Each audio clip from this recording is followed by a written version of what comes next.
అప్పుడు లోపలికి వెళ్ళక అప్పుడు తండ్రి వచ్చి ఏందయ్యా అట్లా అంటే లోపలికి రామంటారు. అంటే నేను రాను, నాకు ఎప్పుడైనా నీ చిన్న కుమారుడు ఆస్తి అంతా పంచుకొని పోయి మళ్ళీ తిరిగి వస్తే నువ్వు విందును చేసిన ఉపయోగం నాకు మేకపిల్లనైనా వచ్చావా.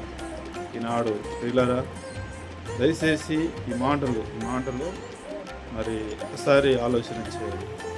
ఈనాడు తండ్రి దగ్గర మనం ఉంటున్నాం, సంఘంలో కావచ్చు, కుటుంబంలో కావచ్చు. మరి ఎలా ఉంటున్నాం మనం అలాగనే వినిగేవాడు సంఘంలో ఉన్నప్పుడు సంఘంలో కనిపెట్టుకొని ఉంటుంది. మరి నాకు అవకాశం లేకుండా ఎవరికి వేస్తున్నారు. ఈనాడు అలాంటి స్వభావం కలిగి మనం జీవించేవారుగా ఉంటున్నాం. అలాంటి మనసు కలిగి మనం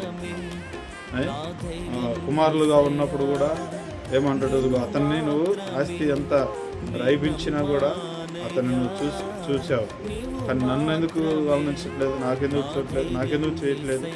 నాడు అలాంటి జీవితంలో అలాంటి మరి అర్థం కలిగి మనం అలా ఉండకుండా ప్రేమ కలిగి విశ్వాసం కలిగి నమ్మకం కలిగి జీవించేవారుగా మనం ఉండాలి.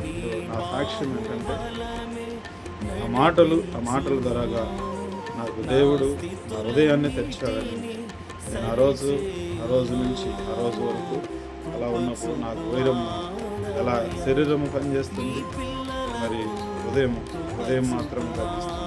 నేను ప్రార్థన చేయించుకోవాలి. వచ్చినందుకు అంత దూరం నుంచి ప్రార్థన చేయించుకోవాలి. ప్రార్థన చేయించుకొని ఇక్కడ నుంచి తీర్మానం అప్పుడు యేసు ప్రభువుని అయితే ప్రార్థన చేయడం రాదు, ఎలా చేయాలి, ఎలా అడగాలనో తెలియదు. ఒకటే మాట, ప్రభా అయ్యా నేనైతే ఇక్కడికి బాగాలేక వచ్చాను, నా పరిస్థితి నీకు తెలుసు, నా హృదయ వేదన ఎంత ఉందో నీకు తెలుసు, నేను బాధగా ఉన్నా ప్రభా ఇదిగో నాకు నిలబడటానికి శక్తిని ఇవ్వయా, నేను ఇక్కడి నుంచి ప్రార్థన చేసుకొని వెళ్ళాలని చెప్పాలి. నాకైతే ప్రార్థన చేయడానికి రాదు, ఎలా అడగాలో నాకు తెలియదు. అయితే నేను ఎలా మాట్లాడాలి, ఎలా ప్రార్థన చేయాలని నాకు తెలియదు.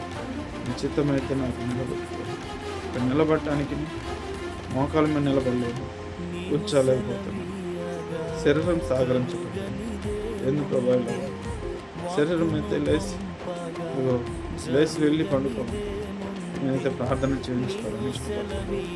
మరి ఎందుకు అయ్యా నాకు నిలబడటానికి శక్తిని కానీ 2 మాటలు మాత్రం నాకు తెచ్చారు. యేసు ప్రభు ఆ రోజున నాకు ఆ టైంకైతే అర్థం కాలేదు, కానీ ఒక ఆశ్చర్యం ఏంటంటే నాలో ప్రార్థన అయిపోయేదాకా కూర్చోలేకపోయినా శరీరం అయితే లేచి వెళితే లేస్తే ఒకవేళ దేవుని దాసులు ప్రార్థన చేయడం నా గురించి అని ఒక విశ్వాసం కలిగి నిలబడి కన్నే ఉండి మరి ఏడుస్తూ ప్రభా నాకు కూర్చోలేకపోతున్నా, నిలబడలేకపోతున్నా, నేనైతే ఇంటికి వచ్చిన ప్రార్థన చేసుకోవాలని ఈ యొక్క స్థలంలో ఈ ప్రాంతానికి వచ్చి ఇక్కడి నుంచి బయటికి వెళ్ళిపోతే ఆత్మ దేవుడు మరి అక్కడ నా హృదయాన్ని ఆ మాటలు రాసి మరి తప్పిపోయిన కుమారుడి గురించి ఆ వాక్యం మీద తెలిపొచ్చాడు. ఆ మాటలు నా హృదయాన్ని తాకి మరి తెరవబడింది. ఆ రోజుకి నాకు అలా అనిపించలేదు, కానీ మరలా ఆ రోజు వెళ్ళి మరి చాలా టైం దాకా అప్పుడే అట్లానే కూర్చుంటూ లేస్తూ బాధపడుతూ ఏడుస్తూ 2 మాట, ప్రభా నాకు నిలబడటానికి, అయ్యా నాకు నిలబడటానికి ఎస్ ప్రభా 2 మాటలే చెప్తుంటూ కూర్చుంటూ ఏడుస్తూనే చెప్పేవారు. లాస్ట్లో ప్రార్థన చేయించుకుని వెళ్ళాలి, ప్రార్థన చేసుకుని ఎంతో బాధతో ఏడుస్తున్నాను. దేవుడు వాక్యం అంతా అయిపోయేదా ఫస్ట్ నుంచి ప్రారంభం నుంచి ముగింపు వరకు చివరి ప్రార్థన వరకు మరి మోకాల మీద నిలబడి తైలాభిషేకం చేస్తాను. మరి ఆయన నూనె రాసి ప్రార్థన చేసి మరి మోకాల మీద ఉన్నది అన్నప్పుడు మరి దేవుడు ఆ శక్తిని నాకు ఇచ్చాడు. నిలబడలేని స్థితిలో నేను ఉన్నప్పుడు మోకాళ్ళ మీద అలానే ఉంది. మరి ఇలా మోకాళ్ళు ఉంచుకొని ఇలా చేపెట్టుకొని అలా ఉన్నప్పుడు మరి దేవుడు ఎంత గొప్ప కార్యం చేస్తాడంటే నాకు ఆశ్చర్యం. చివరి వరకు అయిపోయింది. అంత బలహీనంగా అంత విధిగా ఉన్నప్పుడు ప్రభా నాకు నిలబడటానికి శక్తిని ఒక్క మాట్లాడు దేవుడు శక్తినిచ్చాడు. అక్కడ నిలబడటానికి అవకాశం చివరి ప్రార్థన కోరుకుంది.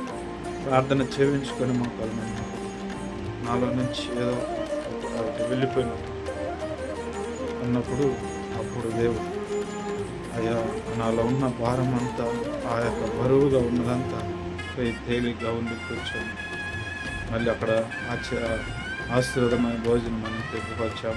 తిని వెళ్ళాలండి ఎవరైనా కానీ అట్లా వెళ్ళొద్దు అన్నప్పుడు అక్కడికి వెళ్ళి అంత బాగలేదు ఆస్తిలో ఉండి కూడా దేవుడు ఆ యొక్క శక్తినిచ్చాడంటే దేవునికి.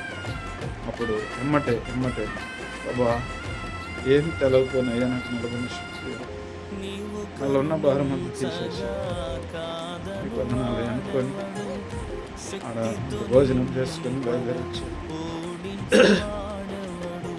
ఆనాడు నా తల్లితోటి ఏమన్నా బాగలేకపోతే ఇంజక్షన్ ఇస్తే తగ్గుద్ది కదా, ఎందుకు ఇలా తీసుకుపోతావు అని ప్రశ్న చేస్తాను. కానీ స్థనిగా ఆనాడు తల్లి తీసుకుని ప్రార్థన చేయించుకొని తీసుకొచ్చి దేవుని చిత్తం ఏదో ఆనాడు మరి ఇంటికి వచ్చినాక ఒకరోజు ప్రార్థన చేసుకున్నామని మనుషులు మనలో 2 ప్రేరేపణ గమనించండి. ఒకటి మనం మొదటిగా ఏదైతే మన హృదయంలో కలుగుద్దో దానికి మనం ఇష్టపడేవారుగా ప్రార్థన చేయాలి, లేదంటే ఏదైనా పని చేయాలి, మళ్ళీ ఏదైనా సాధన చేయటం. అప్పుడు నా మనసులో నాకే పేరు ఇందుగా మన ప్రార్థనకు ఏం ప్రార్థన చేస్తుంది అనుకుంటారేమో, ఎవరో ఏదనుకున్న అయితే ఆనాడు నాకు అలానే అనిపించింది. ప్రియులారా, దయచేసి ఎవరైనా కానీ అలాంటి మనసు కలిగి ఉండొద్దు, అలాంటి స్వభావం కలిగి ఉండొద్దు. ప్రార్థన చేయాలని నీలో ప్రేరేపణ కలిగితే ప్రార్థన దయచేసి దేవుని చిత్తం అయితే ప్రభా చిత్తం అయితే ఇది చేయాలంటే దేవుడు తప్పగా చేసే దేవుడు. అలాగా అనుకొని రోజు కూర్చొని ప్రభా ప్రార్థన ఎలా చేయాలో నాకు తెలియదు, ఎలా మరి నేను అడగాలో ఎలా ఆమె నన్ను చెప్పాలో తెలియదు కనుక నేర్పించాను. ఏదో వచ్చింది యేసు ప్రభా ఇది ఎలా ఉందయ్యా, ఇదిగో నేను ఎలా ప్రార్థన ఎలా చేయాలో నాకు నేర్పించాను, ఎలా మోకడం ఉంచాలి, ఏమైనా అడగాలో కూడా తెలియదు అని మాకు ప్రార్థన తీసుకొచ్చి ఇప్పుడు పండుకుందామని ఒక నైట్లో కూర్చున్నప్పుడు అన్నం తిని పండుకోవాలి. ఆ రోజు మరి ఇంట్లో మరి అన్నం చేశాను. మరి అన్నం తిన నేను ప్రార్థనకి వెళ్తానని మరి మా భార్య మరి అన్నం సంగటేసి ఇచ్చింది. నాలో